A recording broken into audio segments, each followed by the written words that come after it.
महाराष्ट्र राज्याचे उपमुख्यमंत्री एकनाथ शिंदे यांच्या मार्गदर्शनाखाली तसंच परिवहन मंत्री प्रताप सरनाईक यांच्या संकल्पनेतून रिक्षा चालकांना मराठी भाषा येणं बंधनकारक करण्याच्या निर्णयानंतर राज्यभर या उपक्रमाची अंमलबजावणी सुरू झाली आहे। त्याच पार्श्वभूमीवर ठाण्यात प्रादेशिक परिवहन विभाग आणि कोकण मराठी साहित्य परिषद यांच्या संयुक्त विद्यमानं रिक्षा चालकांसाठी मराठी भाषा शिकवण्याची विशेष कार्यशाळा आयोजित करण्यात आली। ठाण्यातील नौपाडा येथील आदित्य प्रतिष्ठानच्या अभिनय कट्टा इथे उपक्रमाचं ठाणे जिल्हा समन्वयक शिवसेना विभाग प्रमुख किरण नागते यांच्या पुढाकारानं ही कार्यशाळा पार पडली। ठाण्यात सुरू झालेल्या या उपक्रमाला रिक्षा चालकांचा उत्स्फूर्त प्रतिसाद मिळाला।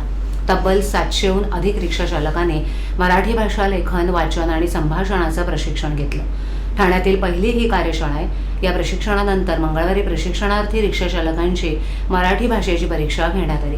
परीक्षेद्वारे रिक्षा चालकांनी मराठी भाषेचं मूलभूत ज्ञान आत्मसात केले का याची पडताळणी करण्यात आली। या परीक्षेत मोठ्या संख्येनं रिक्षा चालक उत्तीर्ण झाले असून त्यांना पुढील टप्प्यात प्रमाणपत्रांचं वितरण करण्यात येणार असल्याची माहिती किरण नागते यांनी दिली। या कार्यक्रमाला ज्येष्ठ माजी नगरसेवक भास्कर पाटील, केंद्र प्रमुख अपर्णा नेमकर, सहाय्यक मोटार वाहन निरीक्षक विशाखा ठाकरे, शेखर टेंभरे, मनीषा रानडे, पौर्णिमा दळवी, हेमा दप्तरी, सविता घुरे, वैशाली जोशी, नितील वाढवकर, प्राध्यापक सागर जाधव, साधना ठाकूर, ॲडव्होकेट सुयश प्रधान यांच्यासह अनेक मान्यवर उपस्थित होते। या उपक्रमामुळे मराठी भाषा न येणाऱ्या रिक्षा चालकांना प्रवाशांशी अधिक प्रभावी संवाद साधता येणार असून मराठी भाषेचा सन्मान आणि दैनंदिन व्यवहारातील वापर वाढण्यासही मदत होणार आहे।